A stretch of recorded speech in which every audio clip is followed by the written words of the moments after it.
America's election draws nearer, and as the date gets closer, I find myself thinking more and more that something dark is on the horizon. Now, I think people are well versed in the dangers and worries concerning the Trump campaign, and to an extent the wider health of American politics. Really, the disdain and disgust and vitriol that's sort of endemic to any election cycle. But in recent weeks, the Trump campaign has perhaps seen himself dipping in the polls, ramped up the vitriol and the hatred that they've weaved into their woven into their campaign against marginalized. Recently, comments about immigrants from the Haitian diaspora have been made um, concerning immigrants, specifically in Ohio. But really, we can expand this to the wider US climate. These comments have been excessively exaggerated, flamboyant, uh, directly intended to whip up hysteria and panic and anger towards a community that is fairly minute, fairly small compared to other minorities in the US. Um, and unlike before, where I say unlike before, unlike when they'd come through various sources around the campaign, perhaps outlets they'd be friendly towards or politicians who were major but not so major as to be directly connected to Trump. This time it's coming from Trump himself and Vice President to be potentially JD Vance. Um, and unlike where it'd be like a flippant comment before, you've got a situation where it's directly incorporated into their rhetoric. Now, obviously, in the 2016 cycle, Trump certainly didn't hold back from many of his most disgusting comments. We can think of the many remarks he made about Mexican Americans and about Muslims. But here, it feels as though the election has veered towards a sort of make or break point, a turning point, a last roll of the dice, perhaps, or certainly one of the final stages of ramping up rhetoric, um, at which Trump has seen that he's losing in the polls. He's perhaps less secure in his electoral chances as he might have been had Biden maintained his campaign, um, and have decided to frenzy a base, frenzy the white supremacists and fascists that the party have been courting for years. Not even courting, have made into the actual base itself, have made into the primary outlook for the party. And so you've got a situation where the news stations and media outlets are reporting on activities of Haitian immigrants, and building this up to a level of national news coverage. A Haitian immigrant allegedly does X action, Y action, as though their one action is A, endemic of the entire group, and B, relevant to a national debate or a national conversation. Um, his allies and on social media and on various other media platforms highlight these stories and whip them up to blow them up across various timelines to ensure that every person, when they turn on their phone, sees this headline.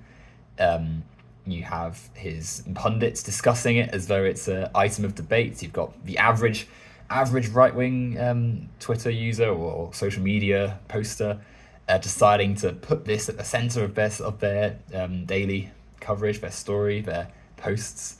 Um, you've got Trump and Vance making sure to mention this at every single event they do, every single stop of their campaign. This will be brought up. This will be dominating the headlines, and you have people having to respond to it. Because can you imagine being a Haitian immigrant or Haitian American and hearing these awful lies? But I'm not going to repeat because a lot of them are just so outrageous.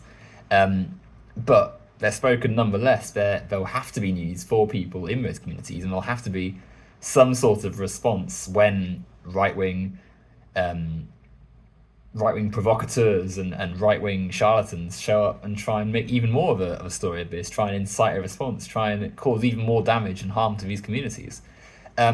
And it's a tactic that has been pretty much the textbook for these right wing campaigns, where they essentially that they know that they've got nothing to contribute to a serious debate, to an actual discussion, and so just clown around and try and make trouble for minorities and try and create debate where there is none. For two purposes. Firstly, it distracts from their aforementioned lack of policy, their lack of actual substantive ideas. And secondly, it targets the people that they despise. They don't like immigrants, they don't like marginalized people, they don't like non-white people, LGBTQ people.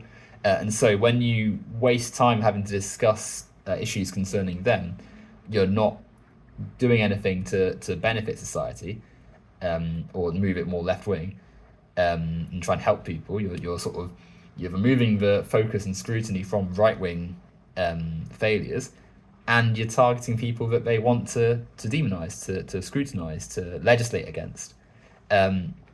Every second of breath wasted discussing the latest lie that is being published about immigrants is time not spent discussing the serious issues that actually matter. How are you going to help people go about their daily lives? How are you going to fix the environment? How are you going to make an economy that works for the majority of people that live in the society?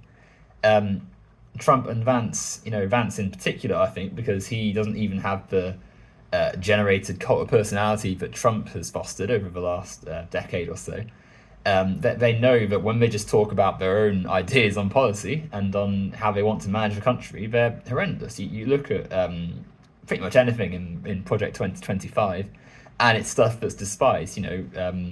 Getting rid of various social security policies, destroying education, destroying any element of a federal state having a role in U.S. society. In fact, they can't even mention Project 2025 because they know it's so toxic and poisonous to the average person. Outside of extremely right-wing think tanks and religious fundamentalists, who actually wants this? No one. So they have to create false ideas and false stories about things that do not matter, aren't happening, or just are outright fabrications, to be able to have any weight in a discussion, in any discourse. There is something that's just truly alarming about the current situation, because especially when you consider what happened in Britain over the summer, where false stories were used to whip people into going out into public and attacking things they associated with immigrants and Muslims and non-white people, and anything really that doesn't fit a white supremacist's idea of society. They've seen that, and they're going to try and use this in the US election cycle. They want immigrants to be the centre of right-wing violence and anger, and this current cycle of inflammatory stories about Haitian immigrants is the latest tactic in that. And I think it's particularly alarming when you consider how the Trump team and Trump himself handled their last electoral defeat, where they sent their protesters to the Capitol building and tried to overturn the results of the election. And they're getting those steps in place early in this cycle to make it more likely to be able to succeed if they don't end up beating Harris in the election. And I think what annoys me perhaps even more is that, like today, for instance, President Biden has come out and said it's wrong, Trump shouldn't be saying this. And, obviously that's true. It's good that at least has been said. But it's not enough, because the right-wing parties that are doing this, the people who are engaging in these lies, they know it's wrong. It's not as though it's like a mass problem. They just need to be convinced of some error in their workings.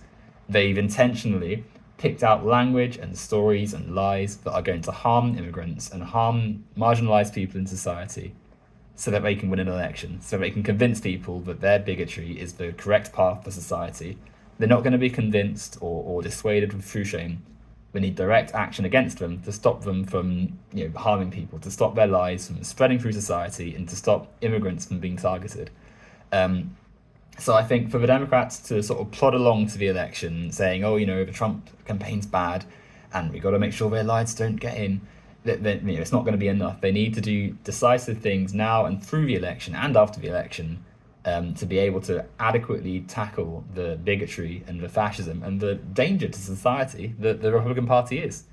So my hope is that the current trajectory, where they are at least saying stuff, leads to further action. And that needs to be true across the board for everyone. If the average person, small organizations, larger institutions, and politicians themselves need to come together and have a unilateral approach to stop the fascism that's in play. We can only hope that the current tactic or the current sort of theme they've sort of settled on, where they are actually saying stuff about how bizarre and curious the behavior of the right-wing parties in America is, catches on and is maintained, but it needs to be much more. And I only hope that there's more of a firm tongue and more of a firm action taken to address this. Obviously, if you're in Ohio, if you're in one of these states where they are targeting, your element of society, you got to band together. You got to make sure that you're able to support each other in a way that has direct meaning, because these fascists, whilst they are loud, they aren't as many in number as the wider portion of society. And if there is pushback, a lot of the time, they stop.